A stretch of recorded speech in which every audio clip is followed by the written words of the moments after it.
Good evening, everybody. It is Thursday, August 8th, 6:02, 6:03, and we will call this meeting to order. City of Ojai Historic Preservation Commission. Again, let's look at what we got. Roll call, please. Chair Akins, Here. Vice Chair McCatton, Here. Commissioner Basasha, Here. Commissioner Sims, Here. Commissioner Walker is absent, and 2 vacancies. Correct. Okay, if you'll stand with me for the Pledge of Allegiance. Right hand over heart, ready to begin. I pledge allegiance to the flag of the United States of America and to the republic for which it stands, one nation, under God, indivisible, with liberty and justice for all. Thank you all very much. Okay. Public communications. I do not have a public communication for number 0, so we'll move on. That's because it has 3, 4, and 5. Is there anybody in the, Let's chat. No, thank you. Sherry, any public communications online? no. Okay, then we will move to the museum report, representative report. And the museum is going to share their time with one other entity. So Wendy Barker, the executive director for the Ojai Valley Museum, notes that Ojai Studio Artists, longtime fabulous group within the Ojai Valley, their exhibit opens this next week, August 16th, during the third Friday from 5 to 7 p.m. So, new exhibit coming up. I know there's a party that they have that's associated with this. I think it's coming up in the next Saturday or 2. And I would just like to take a little chair bit. And at the same time tonight is going on, Ojai celebrates National Night Out. Tonight, 6 to 8 at Libby Bowl. It says, I think this is just a fabulous event, and we're here. Everyone is invited to Ojai's National Night Out Crime Prevention event on Thursday, August 8th from 6 to 8 p.m. at Libby Park Fountain. Hosted by the Ojai Police Department, the event is intended to promote police-community relationships and help enhance neighborhood camaraderie. I enjoy this event where we get to interact with the community in a fun, casual, and relaxing way, said Ojai Police Chief Trina Newman. I can't think of a better way to strengthen our community partnership. The family-friendly night out will feature visits with local first responders, including the Ventura County Sheriff's Office, Ventura County Fire Department, Ventura County Emergency Medical Services, Ventura County Search and Rescue, as well as the K-9 Andy and the horses. I just wanted to say that because, again, it's taking place right when we're here. So, again, thank you all for your, thanks to them for all their service, for the great things that they do for their community, and we encourage the masses that are listening to us that as soon as we finish, hop on over there. Okay, thank you.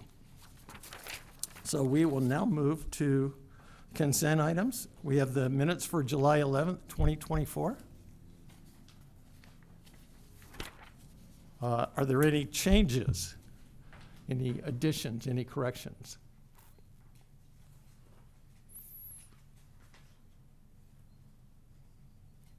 To last month's. Yes, to the June 13th, 2024 minutes. Thank you, Rick. Sounds like my house. To the July 11th. July 11th. I thought I heard Oh, sorry. you. Yeah, sorry. July 11th minutes. Well, Yes. on page 2, Tony Thatcher's name was misspelled again. What? I hate to be like Pat, what's her name from the past? Oh, Pat Clark Turner. Clark Turner. And we're in it, which Um, we're probably starting on off the event right now. Did you say Thatcher? Thatcher, So it's the first motion with the underlined There Tony it Thatcher. is. There's no T? no T. There isn't, although there is a Thatcher with a T in the valley. But Thank not, you. not Tony Thatcher. Not Tony Thatcher. Okay, and and this is why I grabbed the June 13th meeting, going back to roll call, the last sentence, It says staff present, present. The following were present in person: Mara Macaluso, principal planner and principal planning, and Sherry Herbrook, building technician and secretary. I talked to Sherry, that's why I had the June 13th minutes to see how it was said. And the Sherry Herbrook needs to be moved to just before principal and principal planning. Yes, thank you. You're welcome. That's why I had the June 13th minutes to see what we did last month. So, any other corrections, suggestions? If not, I will make a motion that we make that adjustment and approve the minutes as adjusted. I'll second it. Okay, roll call, please. Chair Akins, Yes. Vice Chair McCatton, Yes. Commissioner Basasha, Yes. Commissioner Sims. Yes. And we are so good that here are the minutes, corrected minutes, right in front of me. So I'll sign that. Thank you, Sherry. Okay, we will move to item number 2 on the agenda. Yes. The annual 2024 Historic Preservation Award and Lifetime Achievement Award. Staff report. So, thank you. What we have here is a resolution for the City Council to ratify the Commission's recommendation to recognize Connie Biggers, Janice Cash, and Patrick Tumamate, Right.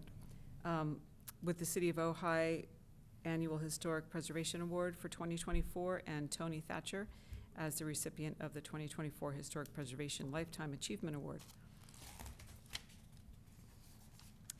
So staff's recommending that you recommend that the City Council ratify your decision, and then we will pass it along to the council. Okay, and I see there's a motion attached, attachment number A. Thoughts, comments by the commission? Nothing from the right so far. Rick? What are you asking? Thoughts, comments, anything we need to mention? None that come up. No. Okay. Loren? I happen to be invited, this is the number 3rd choice, to a regional women's club meeting that was held at the Oakview Park and Resource Center this last week. It was fun. It was interesting. And in the audience of that group was Connie Biggers. And so I took the moment to recognize Connie Biggers as having, being considered for a City of Ojai Historic Preservation Annual Award. And she was shocked.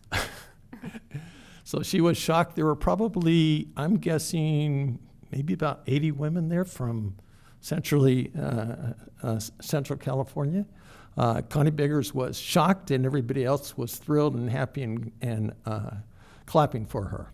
Good. Because she's, such a nice person. So I thought that was That's just a nice. fun moment to be able to Nice be- to hear. share that outside of our commission. So she's thrilled. Pay attention, City Council. Okay, thank you. Oh, can I make a motion to? Yes, please, thank you, To ratify the awards for the people mentioned? thank you. I'll second it. Okay, roll call, please. Chair Akins, Yes. Vice Chair McCatton, Yes. Commissioner Basasha, Yes. Commissioner Sims. Yes. Great, thank you all.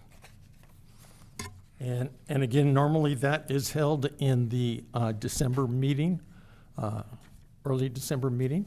It's always fun. And so it'll go to the City Council, then the City Council has to bring it up on their meeting. Usually that's October, sometimes November, and then they'll let us know. I think maybe October so they can get the awards ready, but Right, for We'll December, see. and so staff will inform you of the dates. excellent, great. Thank you, Mara. Okay, next up is item on historic preservation inventory survey update. Staff report, please.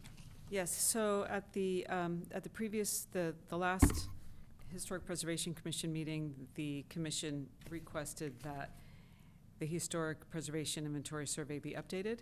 And so I'm bringing back a formal request for you to make that recommendation, or I'm bringing it back for you to make a formal recommendation. And then, once you do, if you vote yes to do that, then staff can reach out to San Buenaventura Research Associates and then report back to the commission about what they've said, the cost, details, things like that. So we need a formal, if you want to discuss it, fine, but we need a formal recommendation to move forward with this, or to have staff move forward with that. Okay, so on the staff report, and we can get comments from the commission after the motion is made. What do you see that as being? As what? Because you said this is something that we're doing for a project that we're going to do based on if it's approved going forward. What do you see with that project being? Is that something we should wait for commissioners? What's that going to mean? Well, so you have the inventory survey, right? Or we do, the city has that. And so if you make a recommendation that staff move forward with contacting the consultant for cost and whatever other details for updating that survey, then I'll move forward with that. So it's as simple as that. Can I speak to that? You can ask questions to the, Okay. otherwise we'll talk about it when it gets to us, but yes, right. you definitely. No, I talk don't about have it. questions. I just want to speak on it, on behalf of it. Can we do it right next? Sure. Great, thank you. It's in the path here. So I'm not sure did I answer your question? Yeah, it was more a question for anybody that's paying attention. Okay, so we have this survey that was. This is the one that's been around for 10 plus years? Right, Okay, and so. but never accepted by the council? Right. Okay, And so the HPC has asked that it be updated. At the same time, we have, Structures of Merit, which is a separate document mm-hmm, that we're not even talking about right now, so never mind. But that's another document that has a list of properties on it. okay, great, thank you. Okay, so let's make a motion to do that, and then we'll open up for discussion. I'm trying to follow the path in my mind. Why don't we talk first and then make a motion?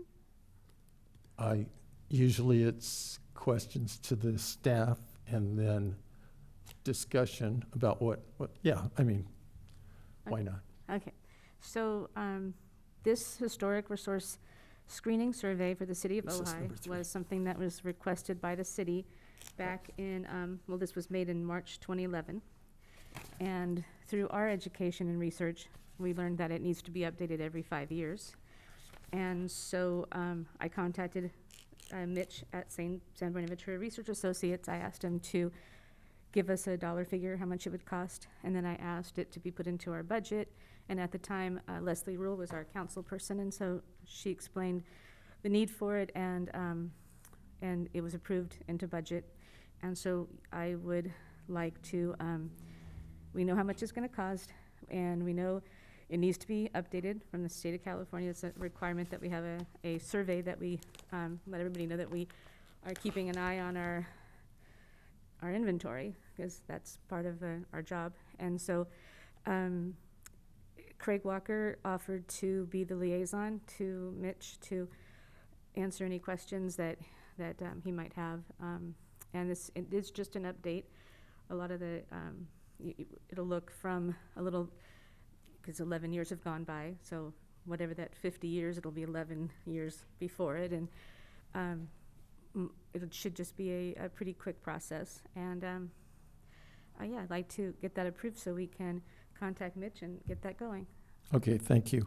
So before we move on, the step I was missing was the fact that we have public comments. Thank goodness Steve changed his seat as a gentle reminder that he was sitting out there. It's a little subtle. So I would like to open public comments, and we have one speaker, and you are? Hello there. Good evening. My name is Steve Schaefer, President of the San Buenaventura Conservancy. Good to see you all. Just wanted to concur that it's always proper to update surveys. Often they don't get updated every 5 years, but 10 is sort of something to shoot for, and we're at 11, and it'll take till 12, so that's definitely worth doing. The more important portion of it is to keep your eyes on adoption.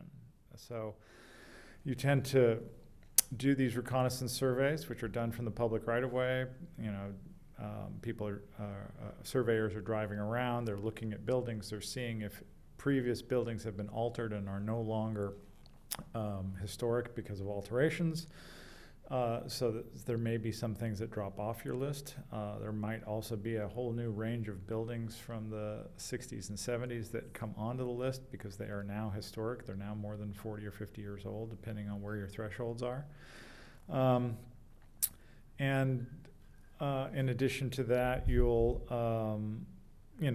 be sort of looking at all of these properties to figure out just exactly what moves forward. Now, since it's not adopted, that's really, again, my focus here is to remind you that, getting it in front of the city council, once you guys look at it and decide that, yes, this is the most important, or these are the most important buildings, these are the ones we want to actually put on the list, let's get this finally adopted so everybody can use it, and then the public can use it.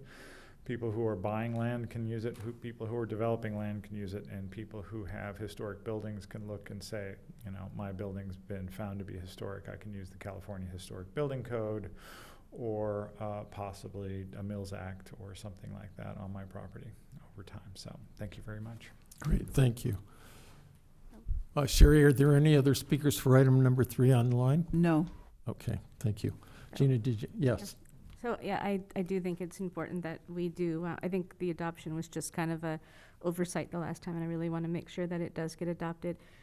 One of the reasons why I really like this document is it's from an outside organization that's highly regarded, and it's being updated.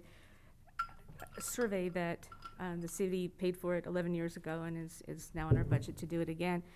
And it really takes the politics out of it. It's not, we're not talking about anything other than a drive-by survey that just gives it that extra breath.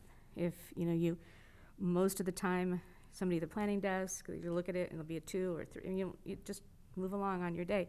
But if it's a 1, it just gives it that extra, wait, let's take a look at it, let's see why it's a 1, is it still a 1?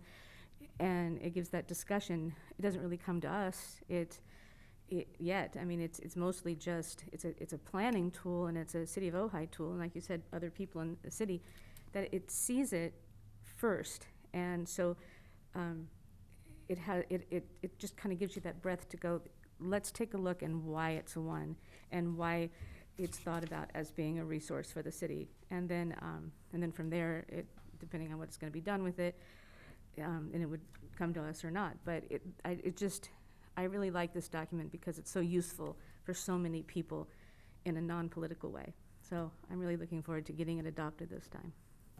Excellent, thank you. Other comments? Lauren? I concur. It's very important, and it's very important that the city council take it up and pass it. Unless they do, we're going to be back where we are today, with a document that was paid for, is 11 years old, and now we're having to do it again, having not even used the last one. So that's my take on it. Great, thank you. Rick? I have no comments. I agree in general, of course. Okay, great, thank you. The other thing that when on one of the courses that were made available to us, they were in that course, again, this is a course put on by professionals in historic preservation. They suggested that they update, did they make it 10 or did they 5? So they recommended that it change every 5. So we're a little behind. Yeah, we're on the way. We're taking a step. Yeah. Maybe the step's not quite as tall as they said, but we're making a step. So excellent. Yeah, and again, those courses were fabulous. would have liked to have seen today. And Okay. I do think that this is an 11-year update, so it'll probably be more cost-effective to get it done more frequently because there's not as much to review and to look at. So if it's done every 5 years, it'll be a lot less expensive. It's not really that, I think, what is in our budget for? I think it's $8,500 for it. I'm not 100% positive on that number, but that was in my head. But if we're doing it every 5 years instead of every 11 years, there's a lot less inventory to update and look at. Yep, I agree. Yeah, I think it was, 10K was the number that Mitch gave us, kind of as, advising us it was a rough estimate, but would be something to take to council.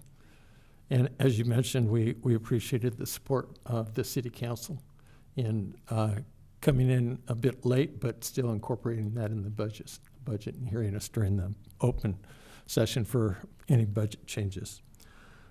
So I guess it says discuss and vote, and so I'm looking for a resolution to go ahead and take this action. I would definitely like to make that resolution, and I would also like to add that Craig Walker be the liaison with Mitch Oh. to do this. So, Yes, I'll second that. liaison Craig. Okay. We have a motion and a second, and Sherry, will you call the roll, please? Akins, Yes. McHatton, yes. Basasha, Yes. Sims. Yes. Sweet, moving on. Thank you.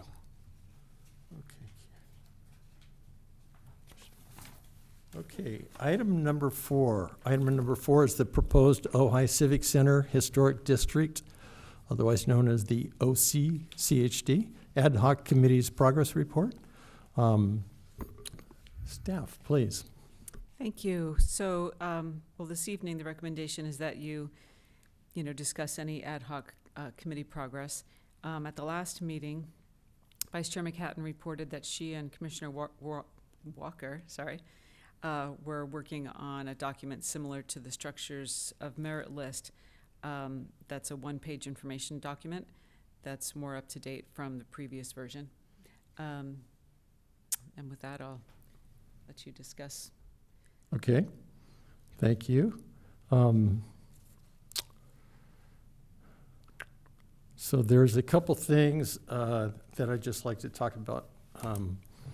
One is I met this afternoon with my cohort on reaching out to the parcel owners. And so Lorena and I had a very nice meeting going through all of the papers that we have generated, the FAQs, the map, the different documents that came in from supporters, and then kind of a summary of people that we need to reach out to. We are looking for additionally information that's updated the meeting that we held last month. We talked about the fact that some of that information needed to be updated based on everything that we've learned in the past couple of years. Before I go any further, I am going to turn this over to public comments. Item number 4. I just support it. That's all. Sweet. That was Mr. Stephen Schaefer of the San Buenaventura Conservancy. Okay. I got those three words. I thought there was more. Okay. We'll go back to discussions. So the other thing, so I have been, and I'll give you an update later in the meeting, but I have been working for almost 2 years now with the city council in trying to get we're allowed to have 7 commission members. We, for a time period, got up to 6 commission members, which meant that a third person could join the ad hoc committee meeting. That was myself. I found that very helpful with the 3 of us being able to join in that ad hoc. I have found it somewhat frustrating to work so hard on this in the first 2 years and then essentially be sidelined because we didn't have enough to have 2 ad hoc didn't have enough to have 3 ad hoc committee members. And so I would like to, and we are working towards getting additional commission members. We have 2 of them that have been waiting in the wings. And we are, I will just say that based on watching what's going on with the city council, as well as keeping in touch with the Chair Quillisi of the Planning Commission, who is first to have their numbers replenished. The order of, so they're doing it commission at a time, so complete commission at a time. They get their numbers filled, and then they'll move on to the next commission, work commission number 2. So I have fingers crossed that we will have more members of our commission within the October meeting timeframe. Again, something to keep in mind is that the city council is on a summer break at the moment. They will meet again October 27th. So they had that 6-week break that slowed things August up. 27th. August 27th. August 27th, thank you. So that's where we are on that. I just, I would like to talk about, because we're, in talking, it was, Craig's very much on the research, very strong on the research side. My strength is more on the side of reaching out and connecting with people, having connected with the majority of the parcel owners. And Gina has strengths in both coming up with the documents as well as research. And so I would like to suggest that the ad hoc committee at 2 moves from Gina and Craig to Gina and myself. So, comments? I think that Craig would be fine with that because the research and the history part has been done. But I would like to say that I would like to give him the option of coming back on as soon as we get another member.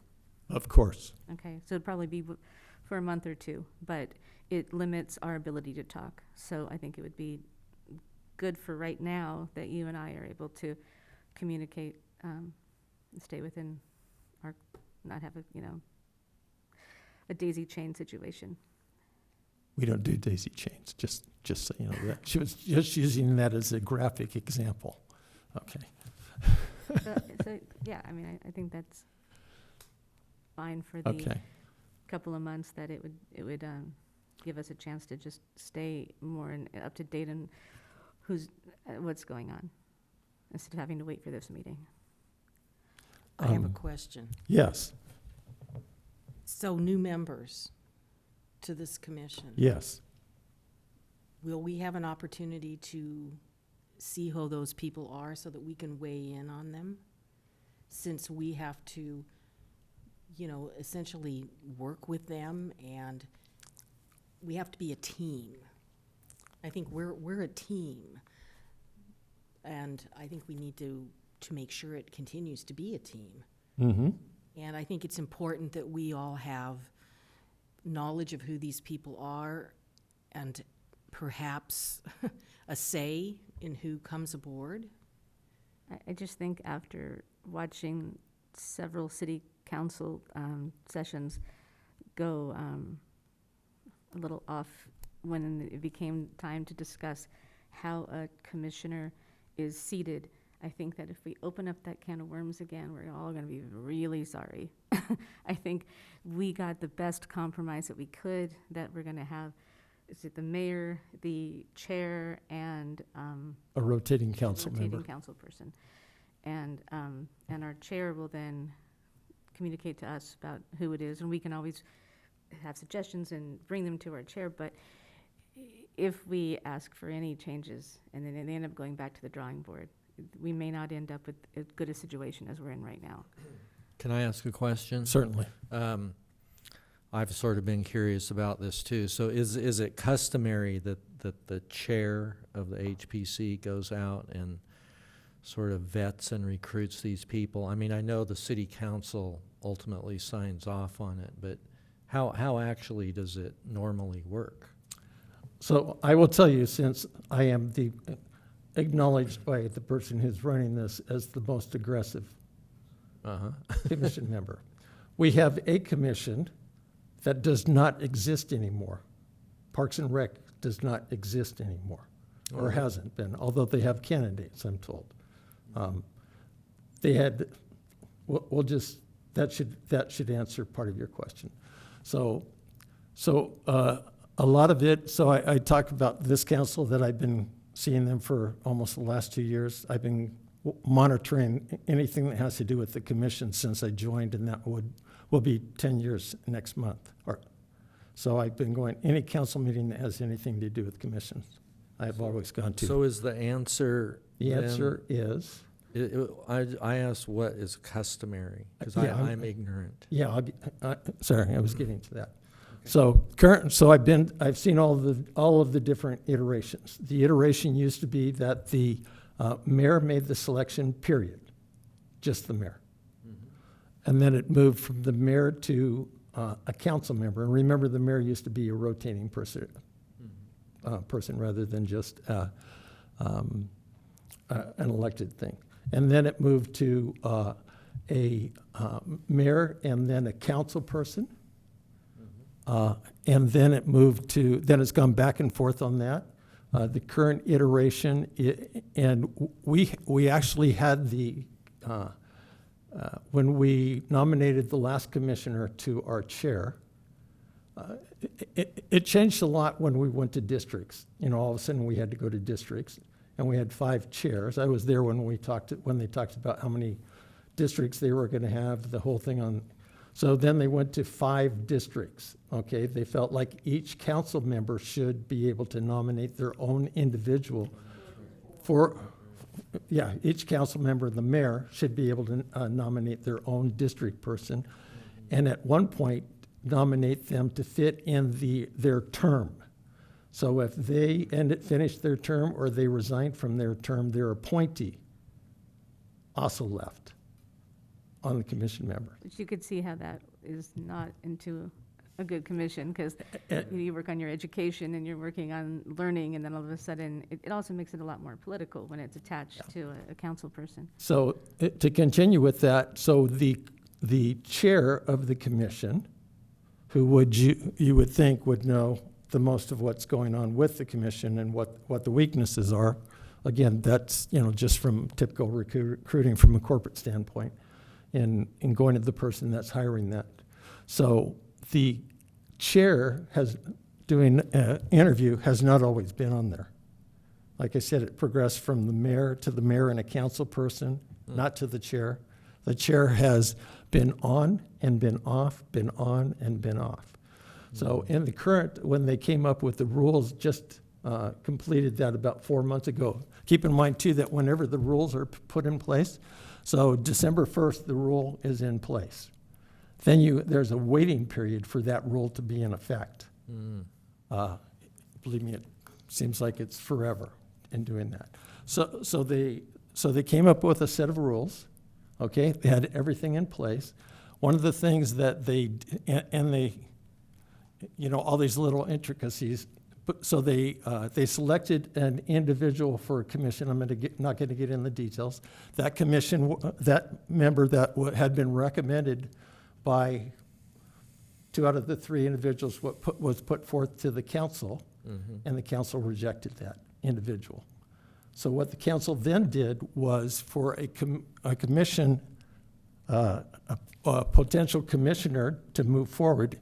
And keep in mind that when I say potential commissioner, I'm talking to people like, Rick Satya, Loren Sims, Brian Akins, because our terms have already ended. And so now they will be interviewing us, the 3 of us, and then hopefully only 2 others, to make that take place. So the chair now is one of the people involved. If the chair is the person that they're interviewing, then my friend over to the right of me will be interviewing me as the vice chair. Okay, so it's the mayor, it is a rotating council person, and it is the chair of the commission. Unless the chair is being replaced, then it is the vice chair of the commission. Okay? Mhm. And that is how it was when I was 6 years ago. That's how it was as well. But But the new twist is, again, now everybody has to agree. It has to be a unanimous recommendation. And to throw another monkey wrench into it, if the rotating council member is not available or does not want to be in that interview, then it's going to go to the next council person in that chain. Mhm. So it's very complex and very involved. So as a suggestion, I guess I would, if you wanted to share something that you think we should be looking for, what's the way for them to do that with the chair, Mara? well, at this meeting, If it's only one-on-one, I think I can do it, but Well, if it's one-on-one, you do can it do here. it. You can also talk to the council at a council meeting during public speaking, public comments, rather. And, you mean the commissioners could, yeah, absolutely. okay, yeah. That's what it's, yeah. Because again, they're 2 out of 3. I think to answer your question, though, if we all represent the Commission for Historic Preservation in the city. So we're out there, we know other people who are passionate, we know people who are, historians, or they're architects, or, we can reach out to these people, or they can reach out to us, and we could tell them the process of who to talk to and how to get an application. So we can suggest whoever we want, so that we can be part of the process in that way. Well, yeah, that's how Lorianne got here, Yeah, for Mhm. example. so, yeah, so we are part of the process in the suggestions, but whether or not they actually follow through and fill out the paperwork and, go through the interview process, but we can always suggest people. Well, that's a good summation. Thanks for reviewing that, because I forgot that thing about the council members actually nominating. Oh, yes, yeah, the commission members, council members can make nominations, of course. So I'm curious, Rick, when you came on the last time, how was it? Do you remember? It was good. Well, I was, first I was interviewed by Councilmember Whitman, and then that was No, I it meant the here. time before. Oh, before? Was it? It was pretty bare bones. Yeah, I think I just answered the call, and then I got interviewed and then chosen. Yeah, I forget exactly, but I think I just, I heard there was an opening and I applied for it. And mine was Chair, Darwin was the chair at the time, and it was Johnny Johnston, the mayor, and it was, this council person was Susan Frangina, and I was interviewed by all three, which is similar to how it is now, except it's more of an order, not what council person wants to. It's who's next, right? Well, I haven't even submitted a request because Weston's never called me, so I guess that means they don't want me. Planning first. I wouldn't worry planning about that. first. So we don't have to fill out paper? I read that today too, so. So, and this question came up. So I talked about planning commission. So once, again, reading through the memo that I received, okay, this was, I don't know, a month or two ago. Basically, the whole process will take place like the planning commission, okay? So they have 4 openings. They have two people that want to come back in again, and then 2 openings that are taking place. So once they have once they've interviewed all 4 people, with all 3 people together, and that's the other thing is they're interviewing only together, and once all of those individuals agree unanimously, then it will go to the city council, okay? Once the city council agrees to all four of those individuals, then the door opens to the Historic Preservation Commission. But not before that. Okay? So that's it. You're kind of going room to room to room in a serial fashion, not in a parallel fashion. Are we still doing the downtown historic district? We are. conversation? Okay. This would have been my commission update, but we got to that point of the number of commissioners. I will just tell you that the two people, one applied, I'm guessing, like a year and a half ago. The other applied maybe earlier this year. The council, many council members know one of them, and we talked about this before. And the other person, the one that applied about a year and a half ago, has actually Mills Act homed. Well, actually, both of them. One of them currently is in a landmark, which was then Mills Act by them maybe before. And then the other one, Mills Act house, she has since moved. Yeah, I forgot that we were on Item number 4? Yeah. We are. I know. That's why I'm trying to get through it, but I'm also trying to answer So questions. it sounds like, or not, it sounds like, I believe, oh, that was item number 3 that you had a vote regarding. Yeah, so we're on, So item number 4 is The- really Down. just an update for the it is, the and Ojai a Civic Center. change on the ad hoc committee. That was, oh. That's this one. That's how this. we got started on all Okay, this. so that's this one. That's Yes. number 4. Okay. Yes. So, So I don't have any problem with that switch because, like I said, we know we're adding more members and it can be just as fast Added. as I can. again. So I'm good with that. Does anybody else have a problem with that switch? Just makes it so Brian and I can talk. Yes. So you can take a consensus? Okay, I consent. I do. Ayes? Aye. Ayes? No? Okay, Any great. noes? Silent. No. Okay, Sheriff? And, Yep.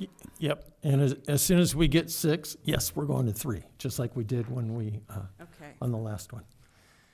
So other things on the Historic Preservation Commission is the idea that we will, that a one-pager, so I deluged Loran with all of the different papers that we generated, the FAQs, the letter. Oh. We're talking about 4. Okay, great. And we're talking about Civic Center. I'm right on the path, I think. Always tiptoeing. And so I showed her I was going to bring my book. I brought my book that I have on that. I showed her the current outline, the one that we've started with. I gave her some background on what we had discussed in other options. We looked at the spreadsheet. So from the spreadsheet that highlights all of the information, my responsibility is to, before our next meeting, is to list out who are the people that, in the different categories, haven't been contacted at all, just because I wasn't able to get a hold of them, they didn't respond. People who may have voted no, but we never talked to them. I think that's, if they're willing to talk to me, I think that's fair for me to go and talk to them. If they were a hard no, if someone told me no, absolutely not, I never went back and contacted them again. And the absolute not was the very first person I talked to who bought Thais's property. And so what I'm going to do is break it out into those categories. I also, explained a little bit about the makeup of the chart that we did, the map that Gina did, with the different colors on that map, what's contributing, what's non-contributing, what's a landmark, what's city-owned, different things like that. Those are all good things. We watched the guy out back tearing up the garden that Loren had gone to school with. I think that. He did a good job. I checked it out after. Lovely home, lovely house. So I just wanted to make that change. But the other thing is, in looking at the one-sheeter that will come up in the next item, is the thought to then do another one-sheeter? Gina, Well, what are your thoughts along that line? if you look at what we sent out before, there's so much more new information. And so I think it would be wise to let the homeowner or property owners know changes that have happened since we sent out the first one sheet. Like the state fund that has now been funded, the requirements to do something with state money, the California Historical Building Code. I mean, we have a lot of more information that I think would be helpful. So I think it's important that we update it. So I will. So working on that. basically an update, so not additional information, additional updated information. Is that what you're thinking? I Something don't like know. that. I'm just. Between those two, yeah, I mean, there will be additional information, but it will be updated information as well. Okay, well, we can talk, but other questions that, Loran, so this is, you heard what Gina said. Any thoughts? No, good. Okay, good. And you said what we Well, I went through just, today. I still, and I don't know whether it's appropriate, but I'll just bring it up again, since we did talk about it today. The map, I have a problem with the map, because it's color. Oh, yeah, we talked about And this. a lot of men are colorblind. Yeah. No, it's Are you true. Well, most of the people in my family are colorblind. Yes, sir. Especially for greens and Actually heard that. purples, I think. But in any event, I'm knowledgeable about this because of a previous position I held that was significant, the people getting the information. It all had to be in Raised. dots and checks and crasses and all of that. Okay. Because most of these executives, these big, high polluting people, needed to know what they were looking at, okay? And there needed to have an ability to say, well, what is this and what is this? Well, this is orange over here, but I think this is orange too. Right, so that's So what most- happened, as well as my whole family, even females in my family are colorblind. And so I was really mindful when I picked those colors. And then the printer from the city came out a totally different set. And then Brian printed out, his was a whole different set. It was like every time we printed it out, the printer just decided, I'm going to use these colors. I don't like ones you picked. And so, yeah, I think that would make more sense, is to use patterns, because every printer is different and you're going to end up with, yeah. I had It's no intention of all complicated. of them looking like that. Because, they're some of them are teeny tiny parcels, and that becomes very complicated when you're dealing with patterns. But Yes. I think there should be a way that it can be done. I just want to say here in public that I am a man and I am not colorblind. Just, And I you're just want to successful. say that. And you're successful, Yes. because it sounded like it was successful men, but Oh, then, successful man. well, that's what it sounded like from I consider Commissioner Sims, myself but to then- be successful. But then Vice Chair McHatton clarified that it's not just successful men, there are women as well. Well, But she yeah. didn't My say that they were sister. successful necessarily. So, But in her family, there are colorblind women. exactly, So- successful or not. Two genes versus one gene. Okay, and in a role of solidarity, I will say that, no, I'm not colorblind, although I tell people I know nothing about colors. That's why I have my wife around, because she paints. Yeah. Is this why hunters wear orange? That's a test question. My son is colorblind, my sister, my father, I mean, just a long list, nephews. It's crazy. However, knowing who Loran worked for, I don't even measure to the top of their boot stop. The soles on their feet. So when you're that high up, you can ask for whatever you want. And you will go out at 2 a.m. to go do what is wanted, yes. Okay, so all we had to Okay, do is sorry. just, we agreed, there's a consensus for the ad hoc change, and I don't have any other update this month. Yeah, just to let people know that we are actively gearing up and updating ourselves to be able to put a list of people to go out and contact and give, some information that goes along with them to try to prioritize the parcel owners that we haven't been able to get a hold of. And in thinking too about the updates for the information Okay? that will then distribute. Any other questions? Rick? None. Huh? These come in different colors, right? They do. Loren, any other questions? Wait, just a second, I gotta put dots all over the back of my card. It's an important thing. I'll tell you something. I know, we were having a great laugh at Loren's house. because I'd heard that. Okay. We'll now move to item number 5. I know it's number 5 because Rick has, or Steve has 3, 4, and 5, and I've crossed 3 and 4 off. Okay. Item number 5.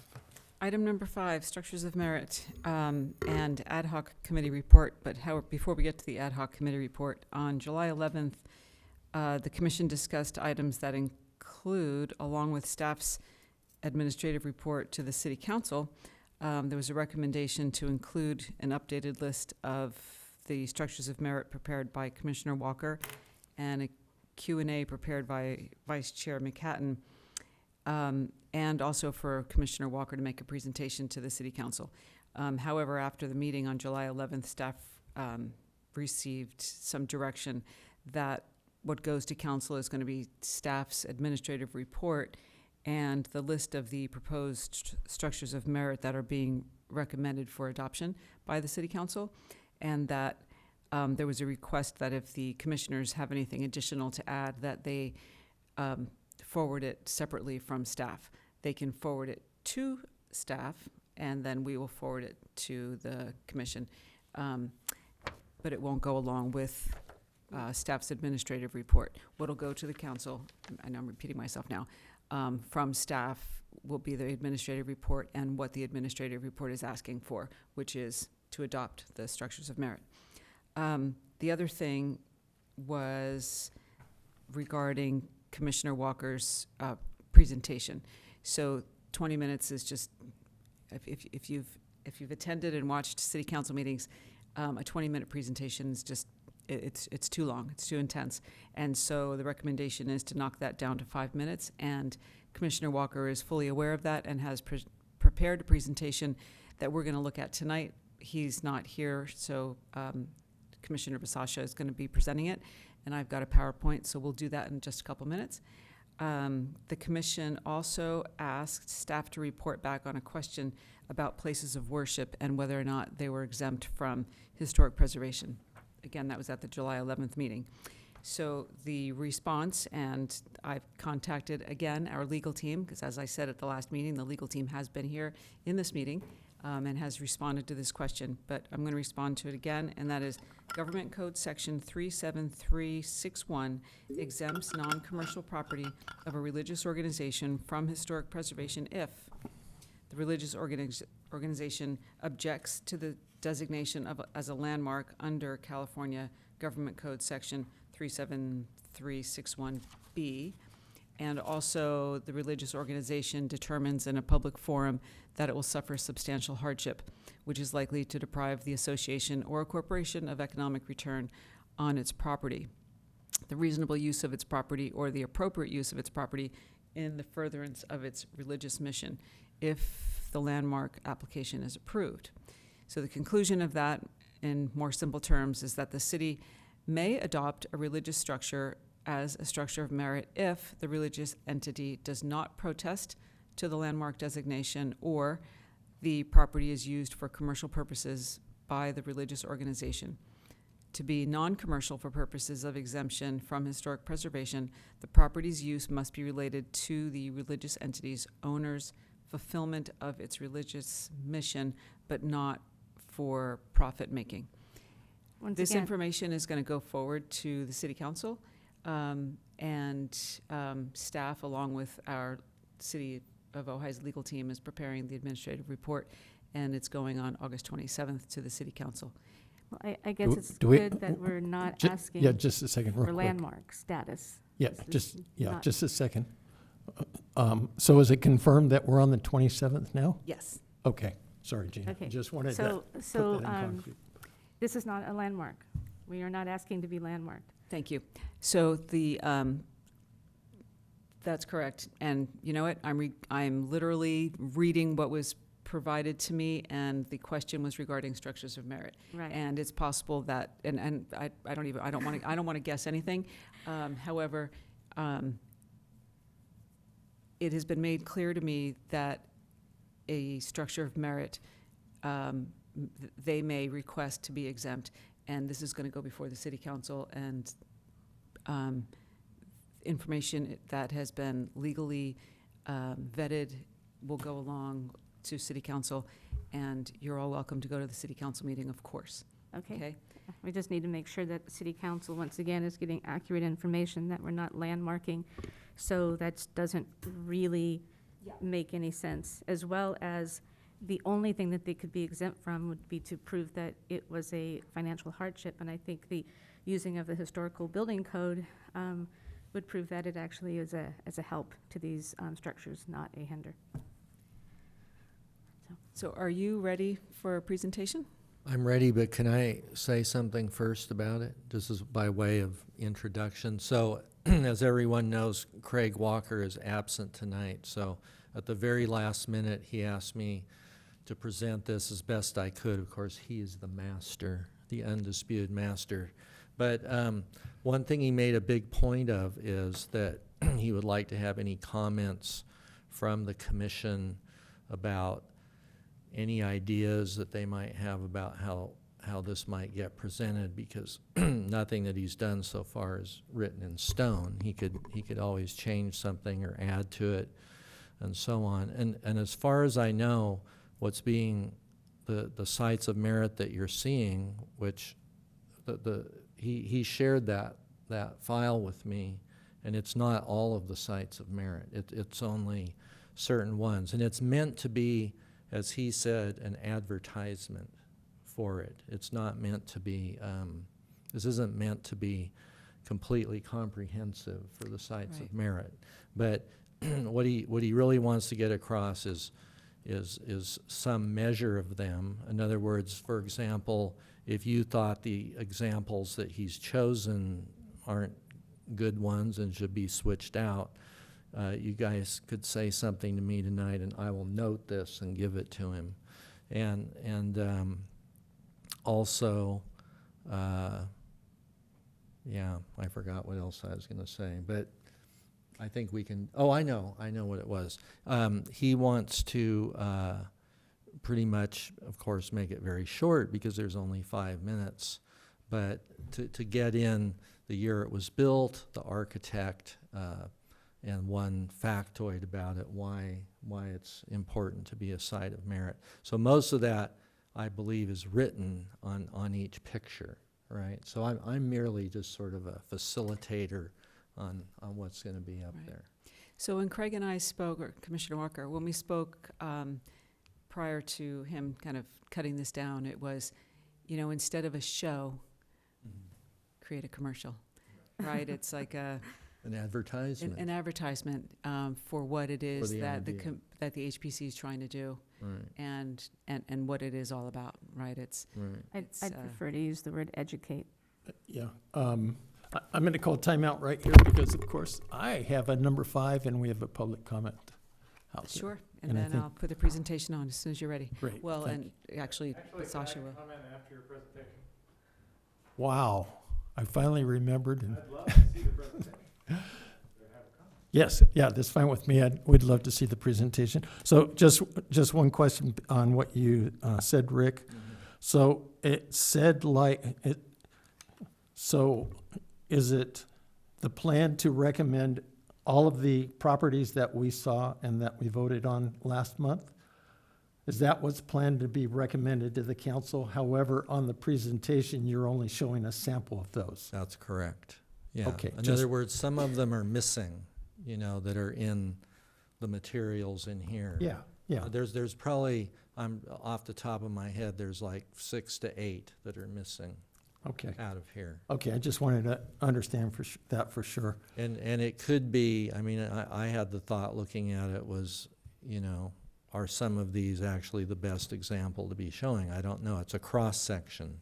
We'll Okay. put it that way. You'll Okay. see what it is. so. Okay, great. Yeah, I've had other questions after you finish, not necessarily related to the presentation. So, Mara, are you ready for us? I am ready. Let's see. I What had is this somebody helping me. when So, we first got This here, is the so- famous, Not yet. Please don't start yet. Sorry. are you going to time I'm me? gonna let you know when to go, and then, yes, I am gonna time you, just because Very good. I'm on your side here. I want to make sure that, that this is gonna be okay for council, so let's go. Okay, and go. Okay, this is the Boyd Center that was moved from in front of the arcade. Oh, Wait, I'm that sorry. fast, huh? Hold on a second. You know what? I don't know if we started at the beginning of this or not. How do I know? Reset. I want to make sure I'm at the very beginning. Is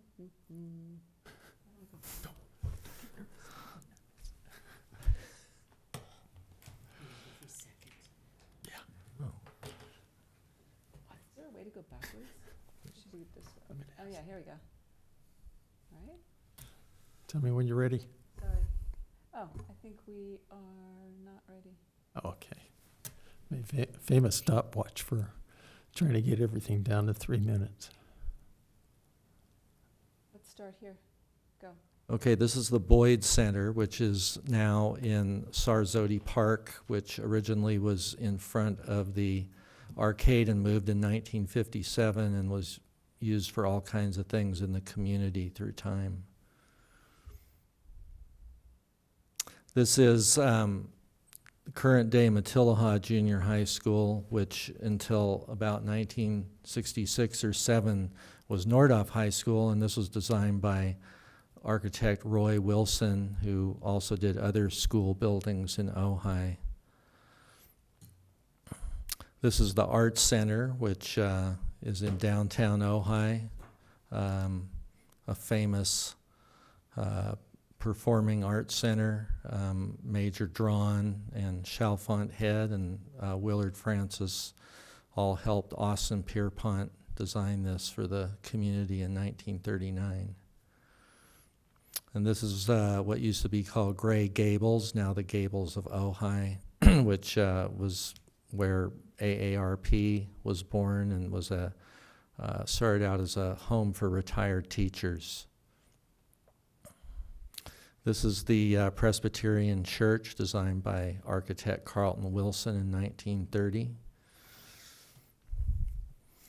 This is one of the buildings under the Sites of Merit possible designation at Crotona, and this is the library shown here along with Annie Besant and Jiddu Krishnamurti. This is the Ojai Valley School, designed by famous architect Wallace Neff, who also did the lounge at the Ojai Valley Inn, and was a progressive school based on the writings of Edward Yeomans. And this, the Humane Society, designed by the grandson of Frank Lloyd Wright, Eric Lloyd Wright. And here we have the Montgomery Baker House, which is across from Java and Joe, behind the arcade. And yeah, that's all I have on that. This is current, what's it called now? The Duchess, yes, named after the oven. This was Bill Baker's bakery, which made the famous lima bean bread, built in 1926. Also designed by Roy Wilson. And here's Bart's Books, begun in 1964, built around the house that was built in 1935. This is the George Thatcher Library, named after Sherman Thatcher's deceased brother. And Sherman paid for this and mostly filled it with books. And of course, Tony Thatcher is Sherman Thatcher's grandson. This is the James Moore House, a Richard Neutra designed house built in 1951. And here's the Sarzodi House, now the home of an optometrist across from Pat's Liquor, moved from the east end of Ojai. Sarzodi was a longtime city council member and East End rancher. This is the Daniel Webster House on the corner of Oak and North Ventura Street, which is one of our few examples of Ojai Tudor-style architecture. And there we have it. That was wonderful, and that was 4.5 minutes. 3:53. Well, in that case, I'd like to... That's awesome. And so, in the end, Craig,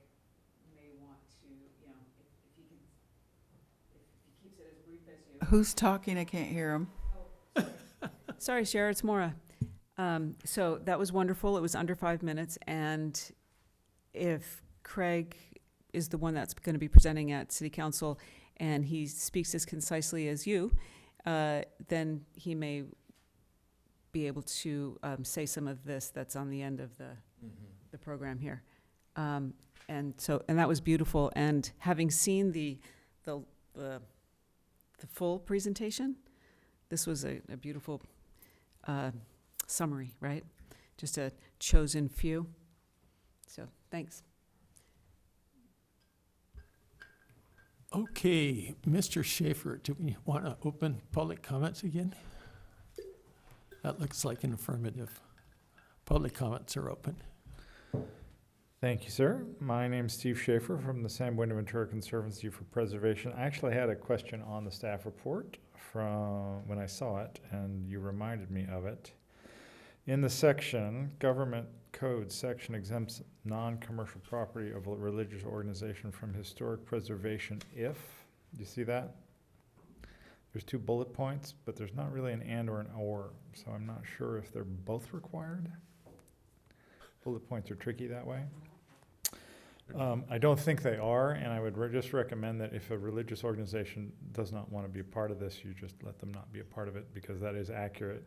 The So- lawyers got it right, so. In the conclusion, it says or. In my concluding statement, it's Okay. or. Okay. It's 1 or 2. You know, number 1 or number 2. Good, yeah, so you're not looking for both. But basically, if any religious organization objects to their church being part of the program, just move on. I think this is still a great program, the Structures of Merit. I will endeavor to be here to support it at the City Council meeting as well.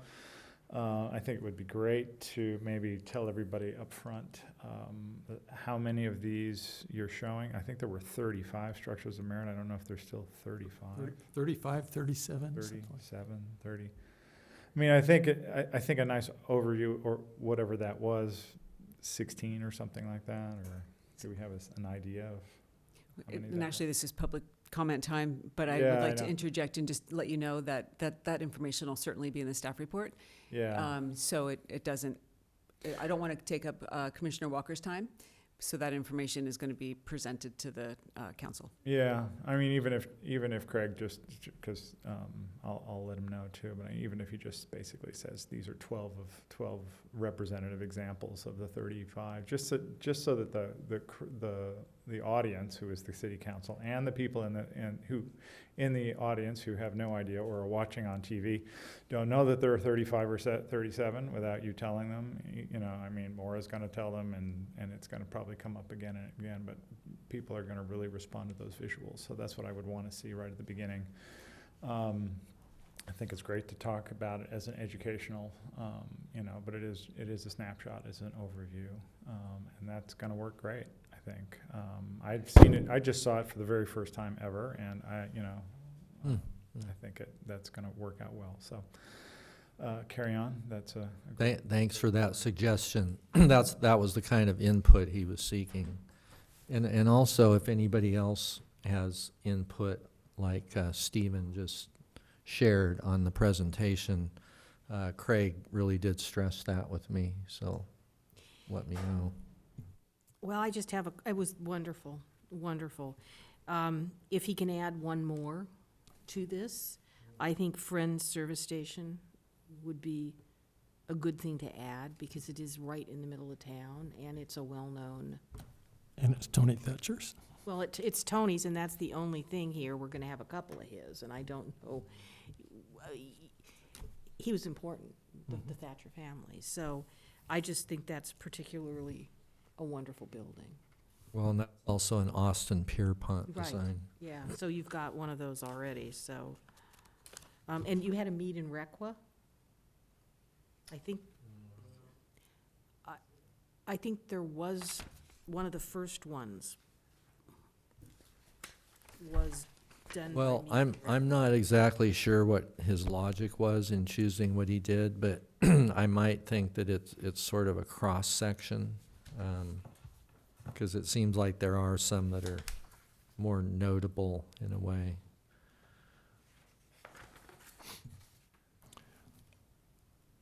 Gina, did you have a comment? No, I think No? that's great.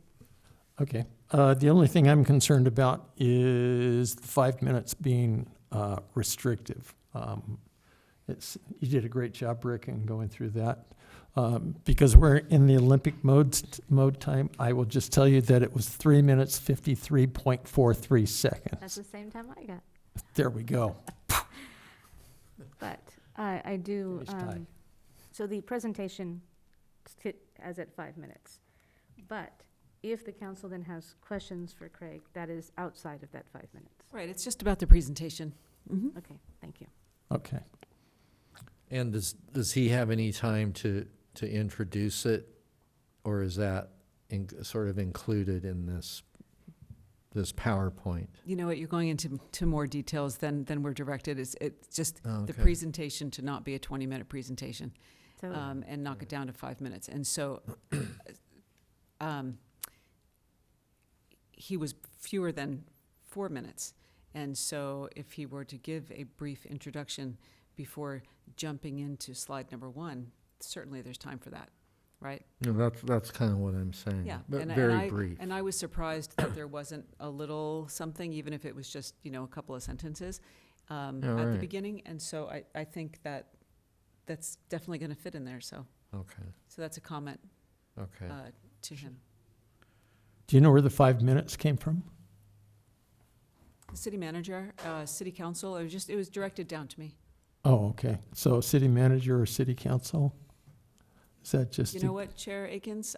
I was asked to not have a 20-minute presentation from the HPC. It's a long city council meeting, and so a 20-minute presentation would just be too long. Oh, I agree completely. I just thought the 5 minutes was a bit restrictive because, and I say that because I have lots of experience being told when we're doing our annual awards to individuals that, you have a minute and a half to make the presentation and they have 45 seconds to respond, Yeah, to which I and- generally go, yeah, that's not going to work. And I didn't put the clock on, but public Yeah. speakers have 3 minutes, and then the buzzer goes off, and then you're done, even if you're in the middle of a sentence, if you're at a city council meeting anyway. Oh, So, I've been to many of them. Yes. or so. I've timed Anyway, to thanks. myself more times than you can I think imagine. that here, we're probably a little more generous, but I didn't even put the clock on. So I think that it's good if I gather the comments and get them back to Commissioner Walker. And one of the comments is like a bit of an intro before jumping in to Mhm. to the first slide.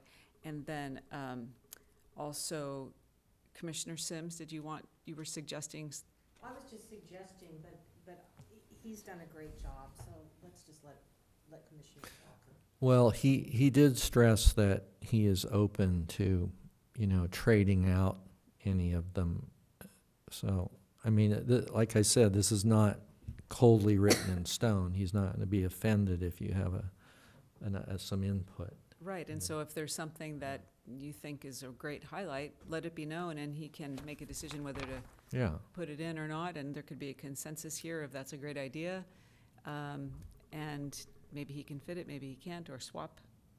So what was, if you want to, what was that It was the gas service station. gas service station? Friends. Do you have your microphone on? I do. Oh, The Commissioner Sims. Friends service station, which is now Roti. okay. So were there any other comments that? Well, you there wanted? was Stephen Schaefer's comment on, yeah, I think that's a great idea, Mhm. actually. Because it gives them, and because they may get the idea that these are the only ones, for one thing. Are you implying that they might not read the staff report? Well, or they might not They might digest not it or count it, remember. maybe. huh? I'm teasing. I think they're going to really enjoy the staff report. So to be clear, you're going to let him know Yes, I am. these, okay. Yes, I am. I've got 3 comments so Very good. far. The intro, and then another comment regarding the intro, include the number of, that's in the presentation versus the total number. Yeah. And also that there's the Friends Service Station. Mhm. Great. That's an idea. Yeah, Is those are the there anything three. else?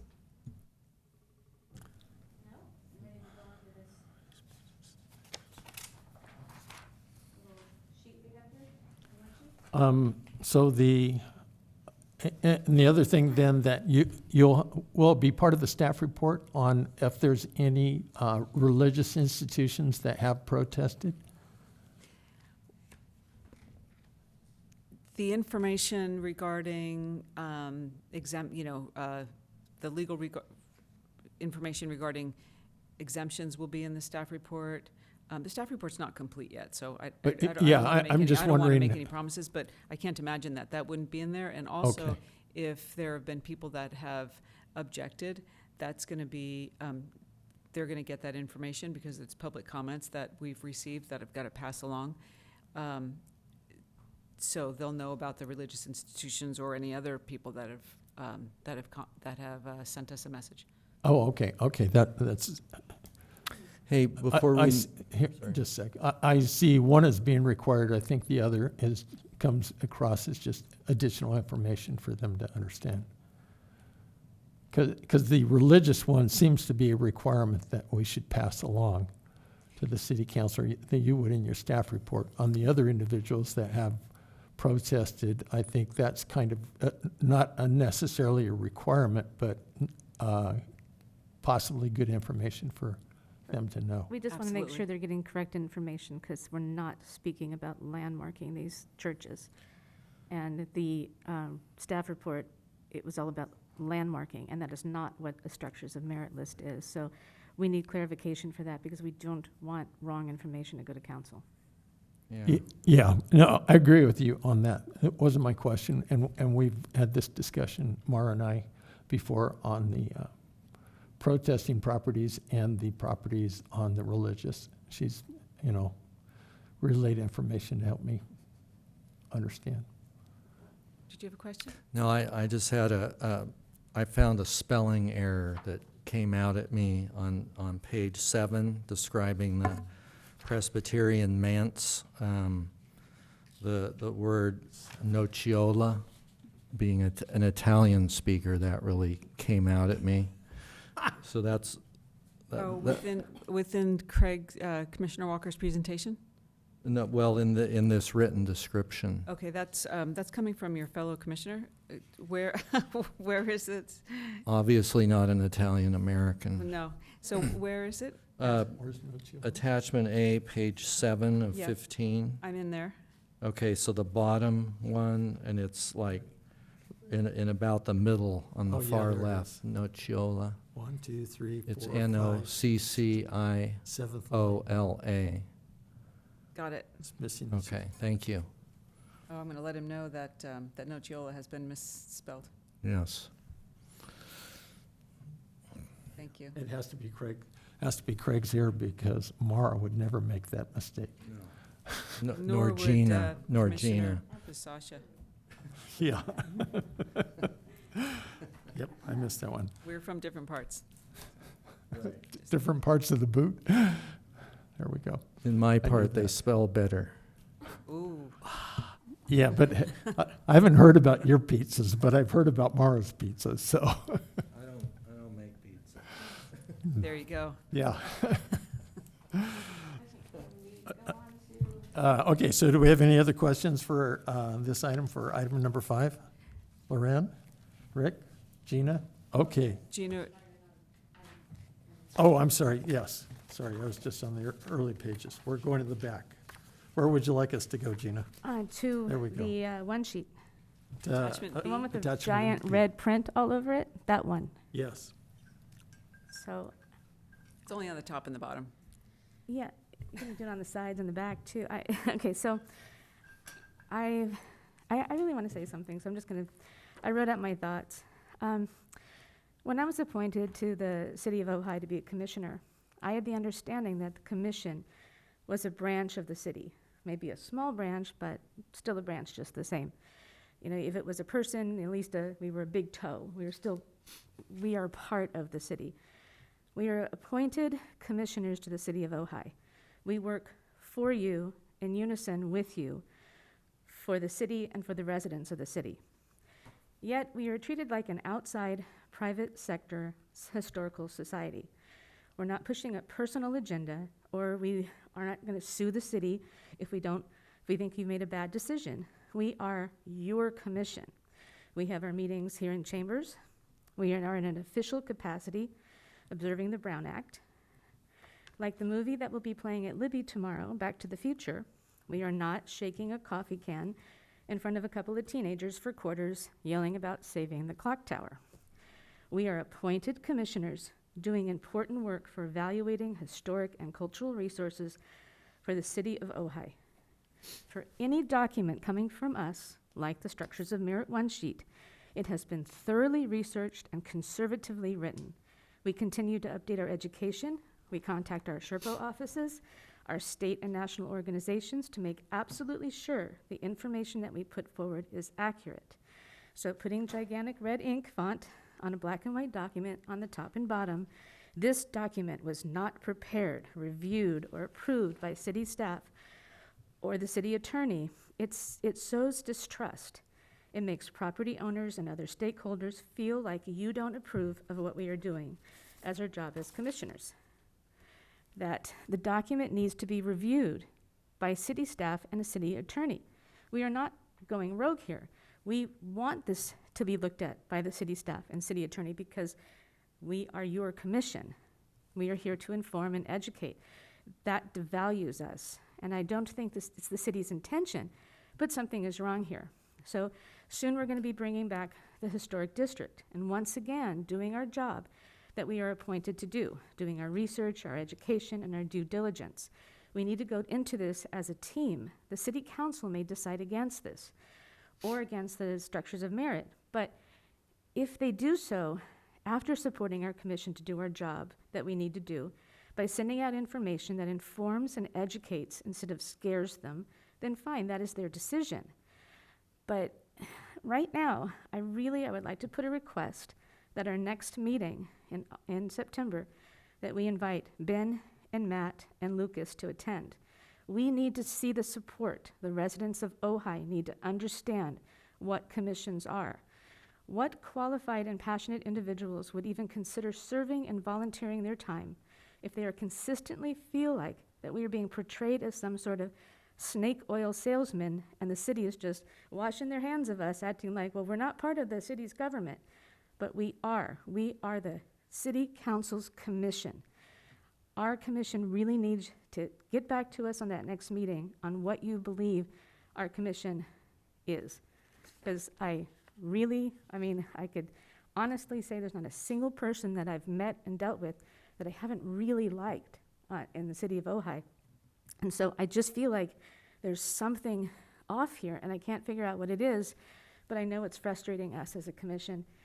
And I think it's time that we feel the support that we believe that we have earned. Thank you, Vice Chair. So I have some thoughts on this. Other thoughts on this? Loran, Rick? I agree. So many of you, because I'm pretty new, have spent hours and hours and hours dedicated to saving these structures, this district. It's a tremendous job, and it needs to come with some respect from the city, the town. We are a community of people, and we need to be treated like a community. We all are in it for the same reason, I think. We are all proud of these structures. I'm proud of them. The people that built these, the people that did all this, it was tremendous. This town is such a special place. You just drive through the middle of it. I mean, I can't imagine if we don't protect these things, they're going to be gone, and you can't get them back. I guess you can be forced to rebuild them like the city of San Francisco did with one particular property that was knocked down. But I just think that the city council needs to appreciate the work that has gone into this and the fact that we are all dedicated to preserving our valley. I have lived here almost my entire life, as have you, Rick, and Craig has been here also. And I'm very concerned that we're going to lose things piece by piece, and I don't want to see that happen. And I just think the city, I mean, I'm just floored. You have 5 minutes to give a presentation about 35 wonderful pieces of history. 5 minutes. And do you know how much time went in to this list of structures? Days, weeks, months, preparing it, researching it, all of that. 5 minutes. I just think that's deplorable. 10 minutes, that would be better. But 5 minutes, it's just, I don't know.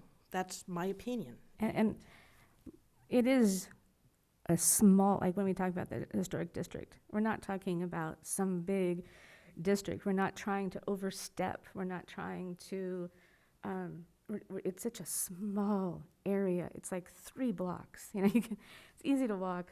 It's a small area, but it's important. It's really important. And we need to go into this feeling like if we do the research and we are making the right phone calls and we're going to the right classes and we're putting together a very conservative document, that document, when we have a city attorney that has told at least 3 of us that I know of, just call me anytime. And that's like, give us a call. Let me know what's going on. But we're all afraid to because we've been, shut down so many times, don't use any staff time, we had to use our own stamps, money to mail out our last reach out. So we're feeling like we're stuck in the mud here. And I don't think, I'm going to believe it's not intentional. I believe that this could be looked at by the city attorney, could be reviewed by city staff. There's not an incorrect word on here, and when we do the one for the downtown historic district, there won't be either. And that was one of the reasons why I wanted to take it. I was more inspirational on the last time. Like I said something that I really believe that could and should happen. Like fees will be, we'll be working with planning to reduce or eliminate fees. I don't want that statement on the next one because I can't promise that. Yeah. So I don't want something like that going out. I only want what is factual going to the property owners. And that is something that when we do this document, it's factual. It's an education piece. And when this is on there, it basically just says, well, actually, we have no idea. We're not really weighing in on this. And we are your commission. So. Okay, thank you, Gina. Rick, did you have anything you wanted to add? I just have some thoughts.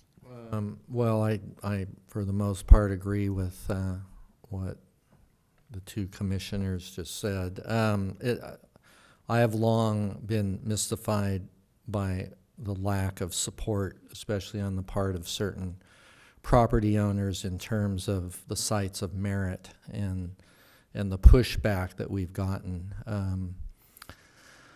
And certainly I agree with the lack of time to make this presentation, even though I did it in less than 5 minutes. I do get the point.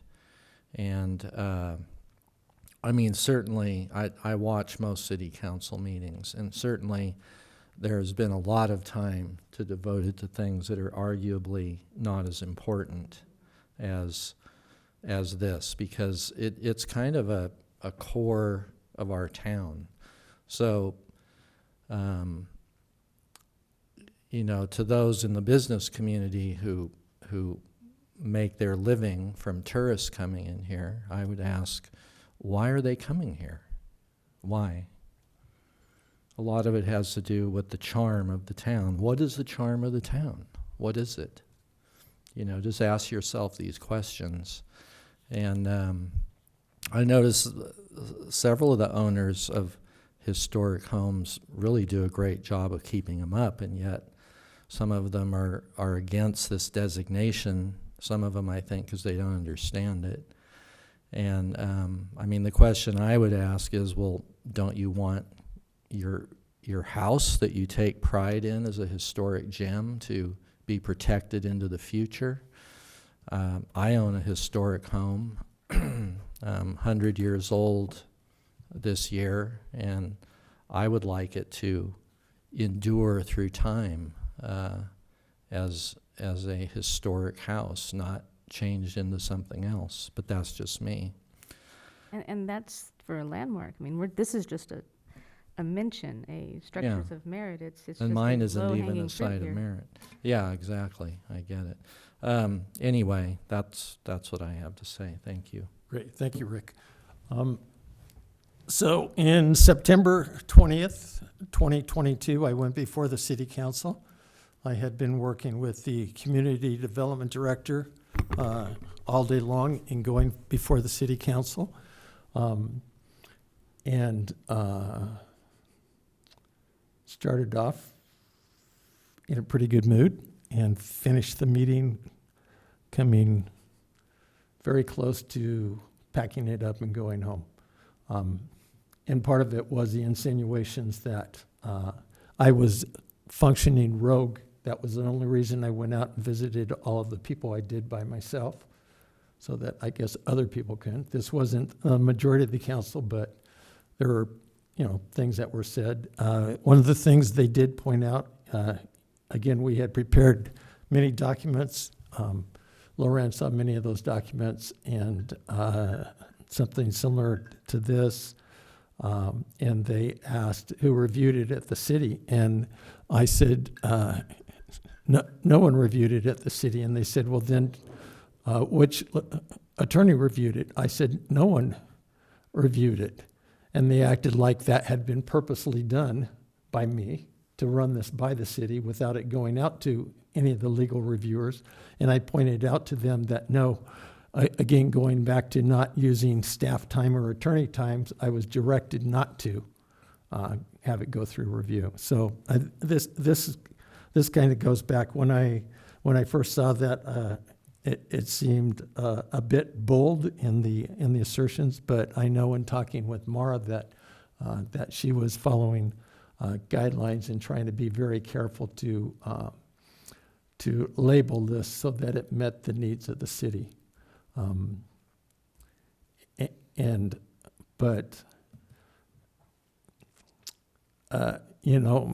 goes along with what Gina said. People, I was explaining to Loran when we started today that our initial quest for going out to the city was met, but with editorials and headlines talking about us being power grabbers. I got to tell you, the power grabber does not get beyond Devil's Gulch, where I live just on the other side. In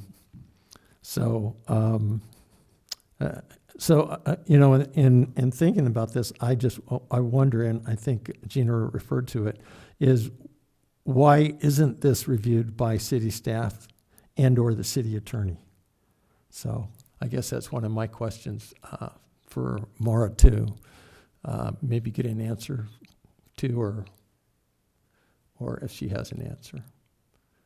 I don't really have an answer as to why, but I do have an answer as to how, and it's, it comes down from the city council as to what staff is working on, That's understood. where their time and attention is going, and so we work on things that have been directed from the city council, and so the city council has, we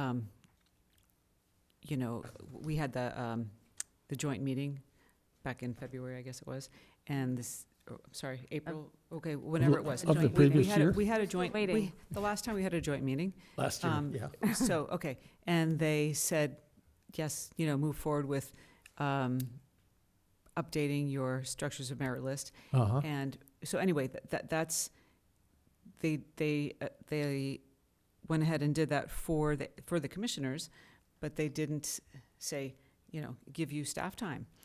This is the staff time that they give you, that we prepare your staff reports, come to the meetings, and and guide you and come back to you to answer with questions when you ask them.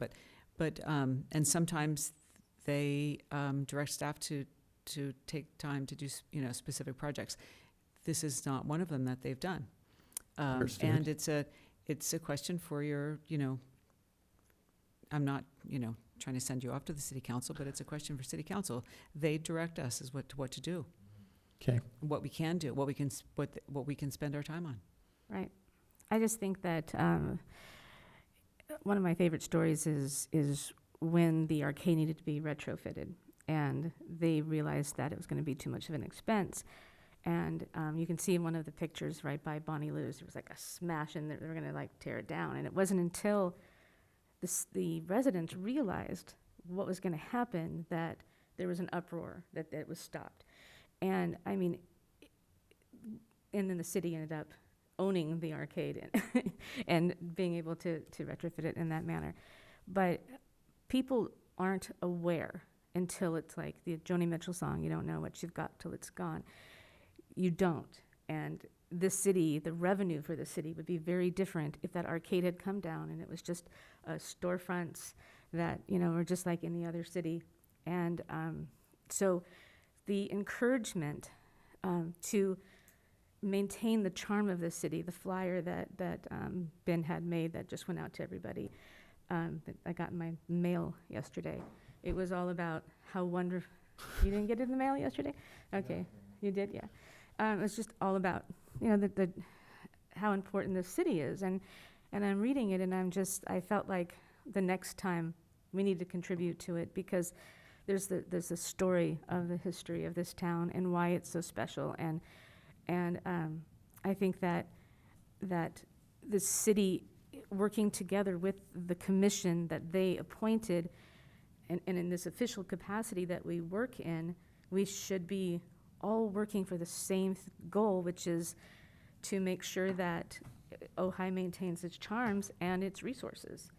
And so I think that it's more important than a lot of things that I see that staff time going towards. So I guess we just have to be louder and squeakier.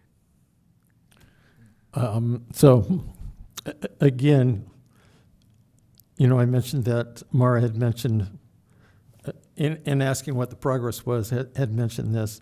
And again, there seems like you were under guidance to label this properly.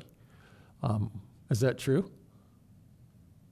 Yes, everything that Wha- leaves our department is reviewed, and there's nothing that's not done on purpose or not been directed or been reviewed. Okay. So yes, and this is the same language that, I think it's the same language that went on previously when there was a flyer sent out when it was the Downtown Historic District. Yes. Different flyer, different project. Different flyer, different project, same Yeah. language. Yes. Yeah, and I think of them as being two different items. This is, Well, they are different items, but Yeah. it's a flyer that's going out with a yes. Q&A. yes. And I was standing right there when all that discussion took place. Half of the time being ignored. Not a good night. But I know it seems like there is some confusion on what staff time can do for us. It's like, I'll use the example of Matt. So on Matt, I always get to city councils early anyway, so I can sit in the front row, like I used to sit in the front row here. And so I would be getting there 5:15 to 5:25. Matt was always at the same time. Never planned to arrive at the same time, but always happened to happen. The last time I got there right at the same time as Matt, just a few weeks ago, he said, "Brian, you do know I have a phone number, right?" I said, "Yeah, I know what your phone number is." "You do know you can call it, don't you?" I said, "No, I don't know that I can call it." The only person that has ever told me that I could call the city attorney, was Bill Wyrick 3 years ago. Yeah, And our- Matt, based on what you were telling me this morning, Matt's made, but I'm still, even having the city attorney tell me that I can call him, wary of calling the city attorney. Me too, and that So- was at so that- at the commissioners' dinner. Matt sat with us, with Lorraine and I, Yeah. and told us to call him. Yeah. So Yeah, and- the story to this is that first off, and she apologized last week, it's unfortunate that our mayor's not here. But Yes, she, and last month.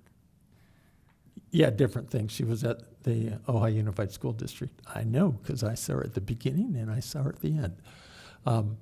When I went back to the thing. So she had called me last week and was very apologetic not to be here. She was out of town. But I am happy to use this as an example and bring it up to the mayor and ask her about that same guidance, because it seemed to me that it is a fairly straightforward thing for legal counsel to review it and say, oh yeah, that's fine. Because when you put this, when this is splashed on, and again, I was at the meeting when that first started, so I understand why it's on there.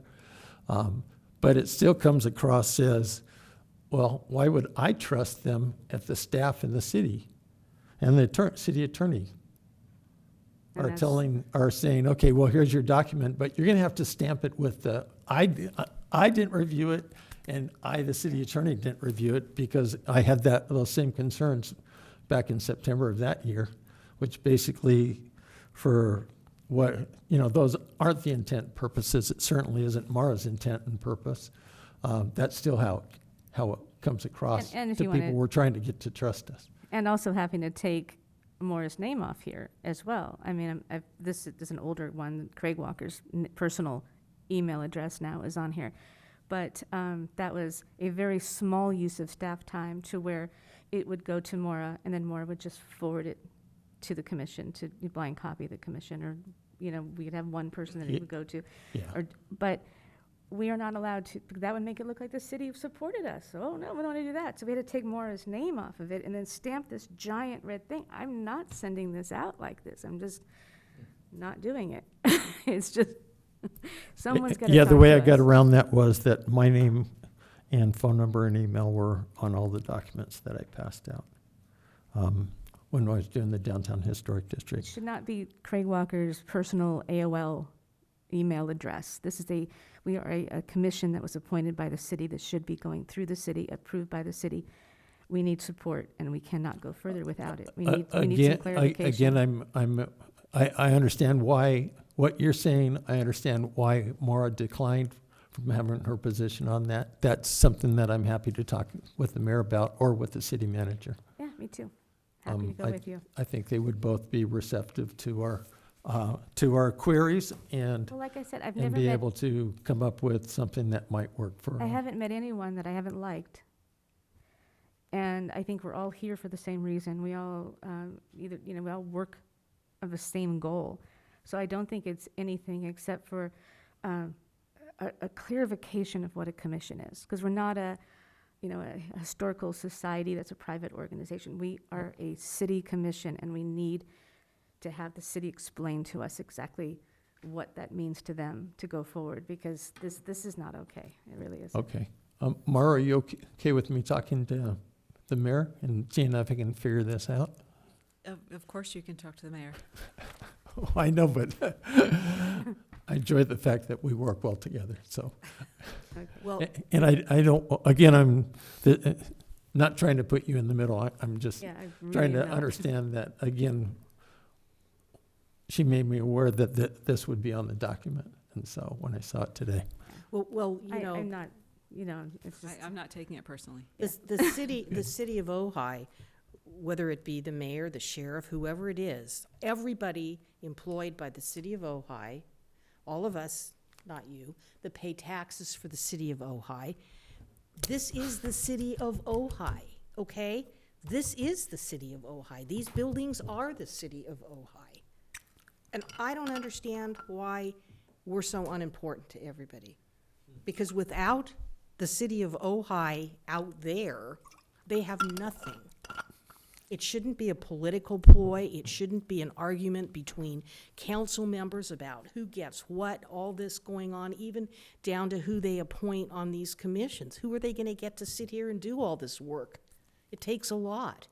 And we need to have a little more respect. And this is the city of Ojai. We are the city of Ojai. And these structures and the district are the city of Ojai. And I am perfectly content to take a no from the city council, but they have to have demonstrated that they are supporting the commission that they appointed to get all the information, understand that we have done our research and our due diligence and our education, work to educate them, and then they come up with that decision. And if it's not what we want it to be, But then how that's can fine. they even know anything about any of this if we can't tell them? Yeah, it can't be in the packet. Because they're not going to go Yeah. around and look I at feel all like I have to go these. door to door and just, drop it off. And yeah, because it can't be in the packet. It can't be official. It's got to come from us individually. It's all part of you're not really real. You're kind of pretend, Right. and that's just, we have two, between the structures of merit, the updating of this list and the downtown historic district, all happening right now. We can't just let it keep going month to month. So I am going to put a request again, that if we could ask the city manager, the city attorney, and the community development director to attend our meeting next month. I would really appreciate that. I've taken note, and we'll move forward with that and see what happens. Okay, thank you. And Great. Mara, you do a very good job for us. Thank you, Maura. Commissioner Sims, thank you. Yeah, and again, the mayor was very apologetic. She says, I really hate to miss meetings, and I know I have. Okay, is there anything else on this item? Item number 5? No? And, Well, and again, August 27th calendar, I know. that's been set. This is all part of it. You want me to? Well, What? so What? the structures of merit Q&A, followed by this piece of paper, Yep. there's a lot of, it makes it sound, once again, scary.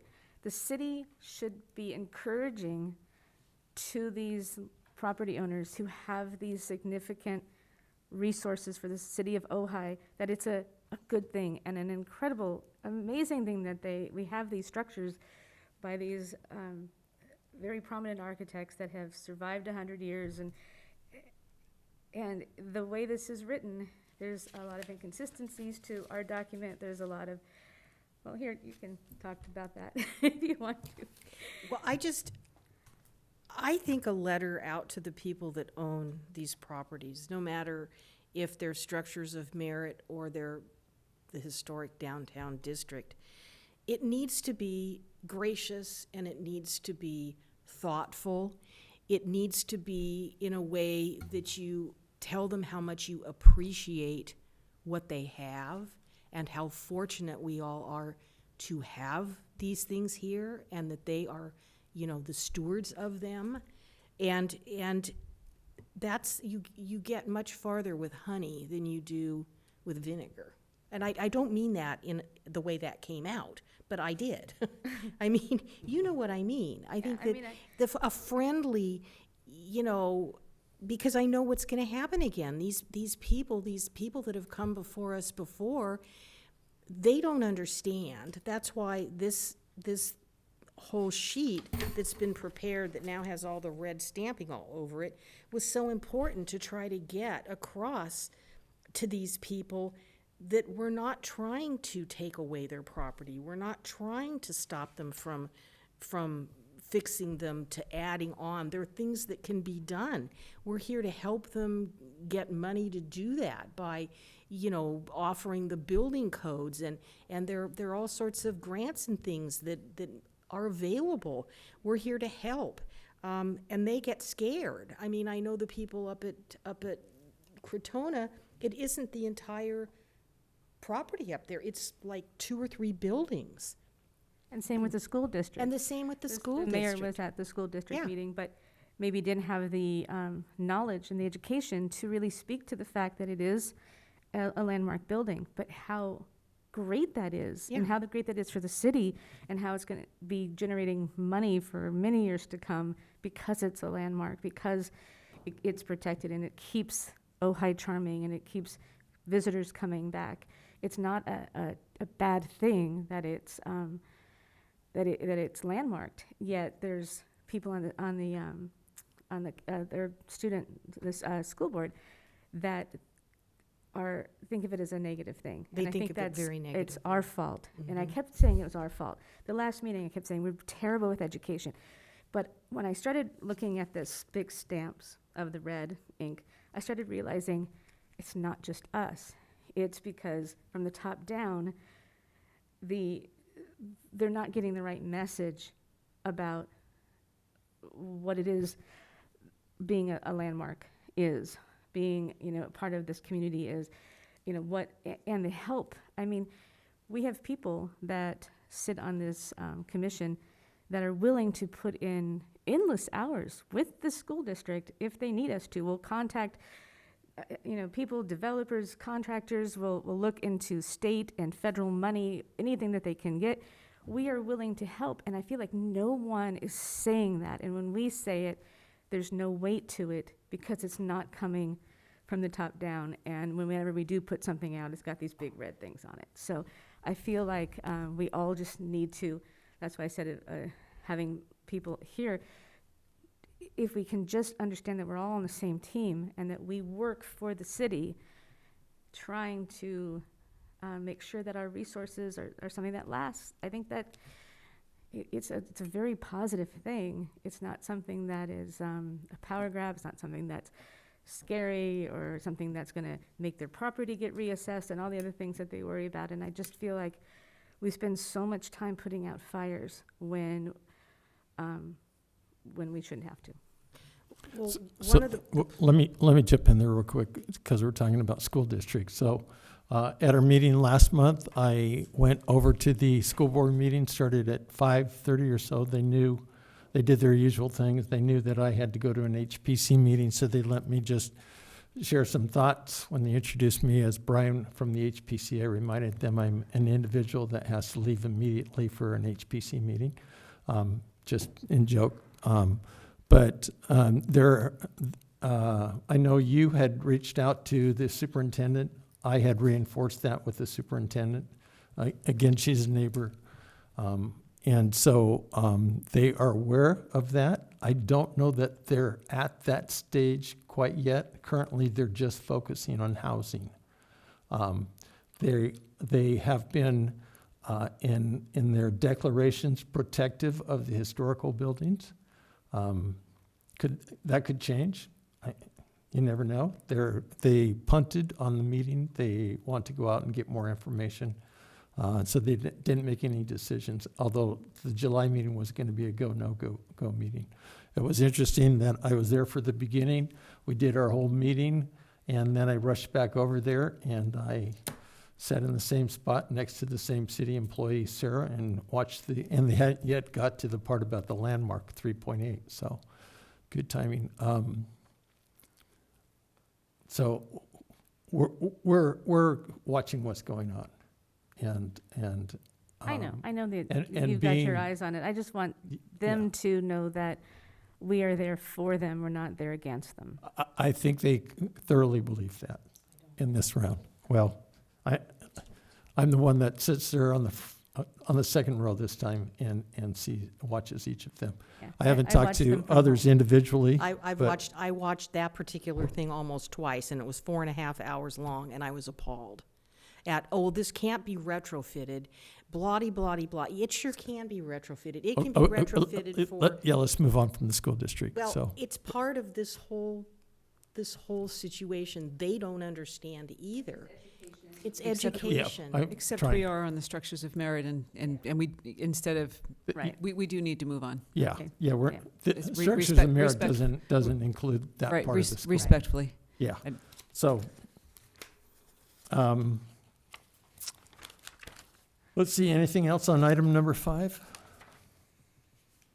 No? Oh, so again, going back to the comments, so this is, I'm guessing that attachment C is what would be sent out to the parcel owners? Mara, is that why it's in here?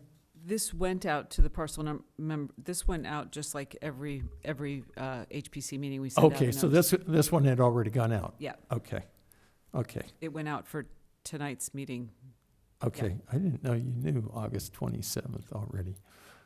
So that threw me off. Okay, so I think Loren, because this came up in our discussion today, that they were just trying to look at making the language a little bit more friendly, a little bit more reassuring. I noticed in that second to last paragraph that there's bolds in there. When I worked with you on that, I put bolds in there just so it would get the attention that there are only very specific things that may go to the HPC, and that's a demolition or an alteration to the building. And even the alteration would possibly not go to us. It was at the discretion of the community development director. So this is gone. I imagine there'll be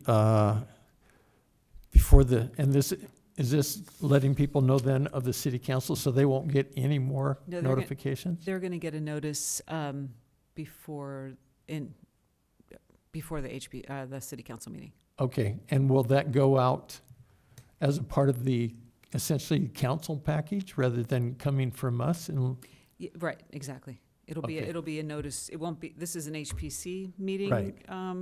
flyer Uh-huh. or notice, and that'll be a city council notice. Okay, so, and the reason I asked that, if it was an HPC, I would ask for them to have the opportunity to work with you, but since the city council's above our head. But if Okay. you can just keep in mind that, being thoughtful and like appreciative more than just, I think what happens is that it's not, it's straightforward and factual. It's not encouraging or not encouraging, because neither of those would, I'm not sure if these are the right words, but be appropriate. I mean, Show a bias. we're not wrangling people in or pushing them out. It's Right. just giving them the facts, ma'am. You know? Yep. Okay, anything else on item number 5? Because in 2 minutes, that police thing's done. Okay, item number 6, staff report. So, item number 6 is your future agenda items. Yes. And so on September 12th, you'll be discussing Ojai Day assignments. And I'll be reporting back, perhaps, on information from San Buenaventura Research Associates. And I say perhaps because I don't know what information I'll have, Mhm. by that time. But I'll certainly be reaching out to them ASAP.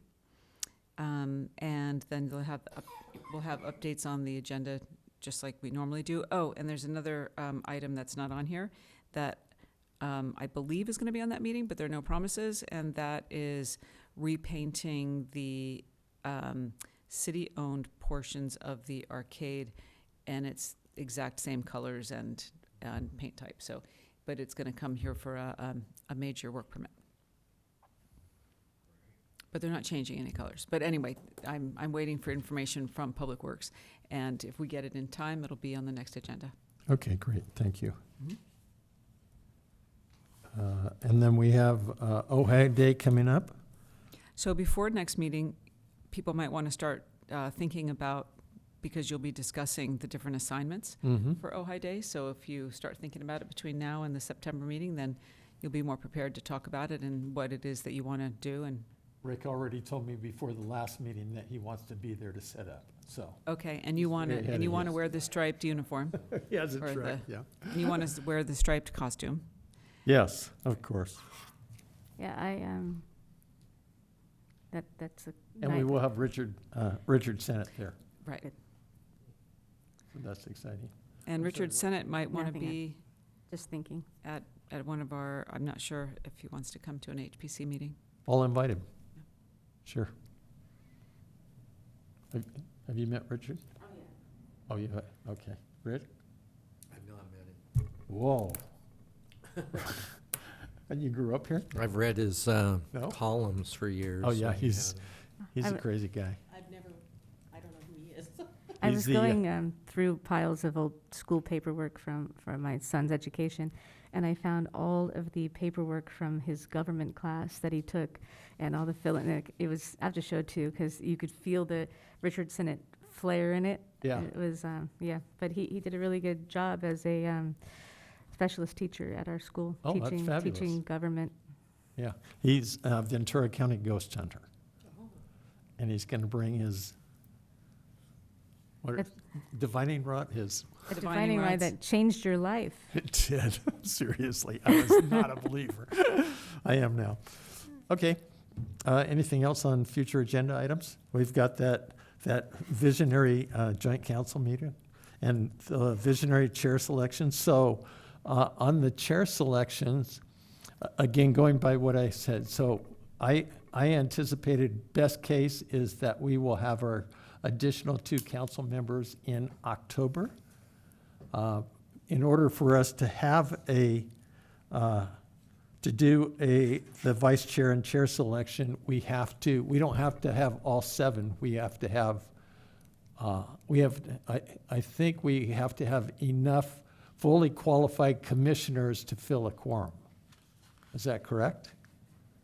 Can we Yes. do it with 3 fully qualified, or do we have to wait, do we want all the commissioners I'm there? sorry, before you have a 3-person ad hoc committee? Or you- No, what were no, you I'm asking talking me? about when the commission can vote for chair and vice chair. Oh, Because we're approved for 7 now. We have 5, but of those 5, 3 of them are, whose terms have finished, so they can't vote for squad. right, so at we're the waiting, moment. to have a quorum of, Fully- yeah, right. Right now, you're holding a seat. right. Okay, 2. Right. Yeah, okay. So we need, I'm guessing 4 because we're authorized for 7. So that'll be November, probably. This year. Yeah, okay. Anything else? No? No? No commissioner comments? No. I already did my commissioner comments. Do you have a commissioner comment? There we Well, go. kind of. It's just sort of a matter of historical interest, perhaps. But some years ago, I noticed that the cemetery sign was falling apart. So I built a new one on my dime. Nice. And the city put it up. And for several years, I took care of it. You know, like the Golden Gate Bridge, I painted it the red, and I'd repaint the roof and so on. So I wonder noticed. It always looked nice. Yeah, indeed. So I noticed that it was starting to, look a little decrepit. So I went up to it and looked at it, and yeah, indeed, it needs some help. So I contacted Public Works, and I went and repainted the roof. But the sign itself is really degraded. Because a sign painter did it, and it was, just like the old one that was there. It is a facsimile of it. So I'm been talking to the Public Works Director about, at some point, Lindy Palmer, about coming up with the funds to get that redone in a different fashion that'll hold up. There's a way to do it that when I worked for the Land Conservancy, the way that the signs were made for the kiosks, the informational kiosks. Yeah, yeah. So hopefully they'll, come through on that. But that is a city landmark, the cemetery. Yes. So it was pretty interesting to be, working there over a couple days, and I was looking at some of the, the headstones, and it's very interesting. A lot of familiar people. I felt surrounded by old friends. I had no idea that's where they were. So anyway, that's what I wanted to share. Oh, fun. Yep. My wife's got relatives buried there, including under the big boulder that has the little sign on top. Oh, wow. Yeah, that's quite a story. Okay, No, Loran? Thank you, Rick, for doing that. Yeah, thank you for sharing that and for doing that. Anything? No. Mara? We ready? I am ready for you to end the meeting. Done.